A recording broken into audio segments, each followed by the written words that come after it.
Hi friends, welcome to my channel. TSPSC Group 2 paper 4 ప్రశ్నపత్రాన్ని ఈరోజు మనం ఈ వీడియోలో తెలుసుకుందాం. ఈ వీడియోని స్కిప్ చేయకుండా పూర్తి వరకు తప్పకుండా చూడండి. ఈ వీడియో మీకు ఉపయోగపడినట్లయితే తప్పకుండా ఒక లైక్ అండ్ సబ్స్క్రైబ్ చేసుకోవడం మాత్రం మర్చిపోవద్దు ఫ్రెండ్స్. Question number 1. ధూమ్ధామ్ ప్రత్యేకత ఏమిటి?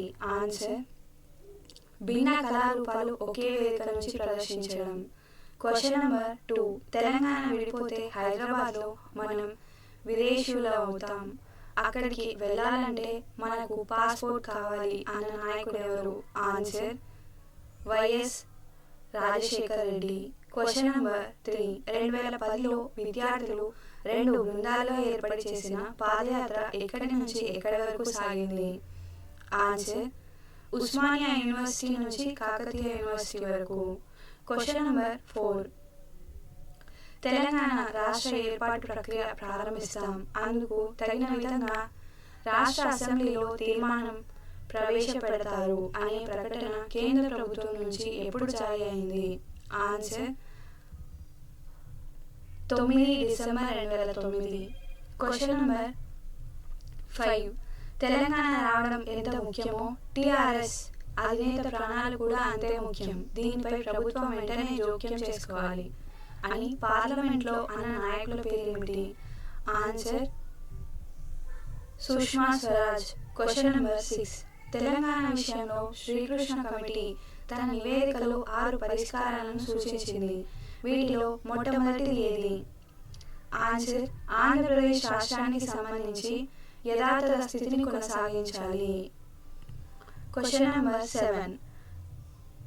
ఆంధ్రప్రదేశ్ రాష్ట్ర పునర్వ్యవస్థీకరణ చట్టం 2014 ప్రకారం ఉమ్మడి హైకోర్టు 2 రాష్ట్రాలకు ఎన్ని సంవత్సరాలు కొనసాగాలి? ఆన్సర్ ఆంధ్రప్రదేశ్ రాష్ట్రానికి ప్రత్యేక హైకోర్టు ఏర్పడేదాకా. Question number 8. 24 డిసెంబర్ 2009న తెలంగాణ జేఏసీ ఏర్పడడానికి కారణమైన సంఘటన ఏది? ఆన్సర్ డిసెంబర్ 9 నాటి ప్రకటనపై తిరగబడిన కేంద్ర ప్రభుత్వ వైఖరి. Question number 9. ఆంధ్రప్రదేశ్ పునర్వ్యవస్థీకరణ చట్టం 2014లోని ఏ సెక్షన్ల ప్రకారం 2 రాష్ట్రాలు అవిచ్ఛిన్న ఆంధ్రప్రదేశ్ రాష్ట్రానికి సంబంధించిన చట్టాలను కార్యనిర్వాహక చర్య ద్వారా సవరించి ఆమోదించుకోవచ్చని తెలిపాయి? ఆన్సర్ 101వ సెక్షన్. Question number 10. ఆంధ్రప్రదేశ్ పునర్వ్యవస్థీకరణ చట్టంలోని 8వ సెక్షన్ ప్రకారం ఆన్సర్ ఉమ్మడి రాజధాని ప్రాంతంలోని ప్రజల ప్రాణాలు, స్వాతంత్ర్యం, ఆస్తుల రక్షణ కోసం గవర్నర్కు ప్రత్యేక బాధ్యతలు ఉంటాయి. Question number 11. ఆంధ్రప్రదేశ్ పునర్వ్యవస్థీకరణ చట్టంలో ఉమ్మడి రాజధానికి ఉన్న ప్రత్యేకత ఏమిటి? ఆన్సర్ కేంద్ర పాలిత ప్రాంతం కాకుండా ఏర్పడిన మొదటి ఉమ్మడి రాజధాని. Question number 12. హైదరాబాద్ స్టేట్ కాంగ్రెస్ ఏర్పాటుకు స్ఫూర్తినిచ్చిన భారత జాతీయ కాంగ్రెస్ జాతీయ మహాసభలు ఎక్కడ జరిగాయి? ఆన్సర్ హరిపుర. Question number 13. కింది వారిలో ఎవరు నిజాం కాన్వాయ్పై బాంబు విసిరారు? Answer Narayana Rao Pawar. Question number 14. కాకతీయుల కాలంలో అభివృద్ధి చెందిన పేరిణి శివతాండవం నృత్య రూపాన్ని పునరుద్ధరించి వ్యాప్తి చేసింది ఎవరు? Answer Nataraja Ramakrishna. Question number 15. Hyderabad సంస్కృతిని గంగా జమున తెహజీబ్గా ఎందుకు వర్ణిస్తారు? ఆన్సర్ ఇది హిందూ ముస్లింల మధ్య సుహృద్భావ సంబంధాలకు ప్రాతినిధ్యం వహిస్తుంది. Question number 16. నిజాం కాలేజీ పూర్వనామం అసలు పేరేమిటి? Answer Hyderabad college. Question number 17. మన్నెంకొండలో నెలవైన దేవుడి పేరు?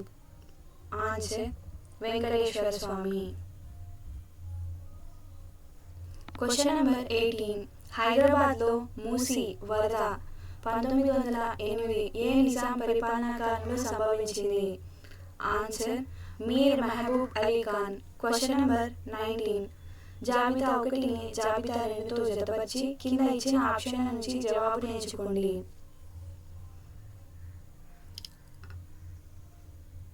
ఆన్సర్ హుజూర్ నగర్. పోచంచెర్ల, ఆసిఫాబాద్ జిల్లా జనగామ. కరీంనగర్, యలగందుల, నిజామాబాద్, ఇందూరు. Question number 20. సాలార్ జంగ్ పరిపాలనా సంస్కరణలో భాగంగా నిజాం రాజ్యంలో న్యాయశాఖ మంత్రిగా నియమితులైంది ఎవరు? Answer Nawab Bashir Uddaula. Question number 21. సంప్రదాయ బిద్రీ హస్తకళలో ఉపయోగించే వస్తువులు ఏవి? ఆన్సర్ నలుపు రంగును అలమర్చిన జింక్, రాగి, వెండి రేకుల మిశ్రమం. Question number 22. కింది వారిలో ఏ ముస్లిం చరిత్రకారుడు తన పుస్తకంలో దక్కన్ ప్రాంతంలో భాగంగా తెలంగాణ అనే పదాన్ని ఉపయోగించాడు?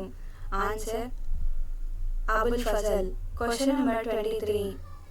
మజ్లిస్ ఇత్తెహాదుల్ ముస్లిమీన్ ఆధ్వర్యంలో ఏ సంస్థ ఏర్పడింది? Answer Razakar. Question number 24. Hyderabad రాష్ట్ర సివిల్ ముఖ్యమంత్రి ఎంకే వలోడి మంత్రివర్గంలో కింది వారిలో ఎవరు సభ్యులు కారు? Answer K V Ranga Reddy. Question number 25. హైదరాబాద్కు ఏజెంట్ జనరల్ను నియమించడానికి దారితీసిన పరిమాణం ఏది? ఆన్సర్ స్టాండ్ స్టిల్ ఒప్పందం. Subscribe my channel for more videos.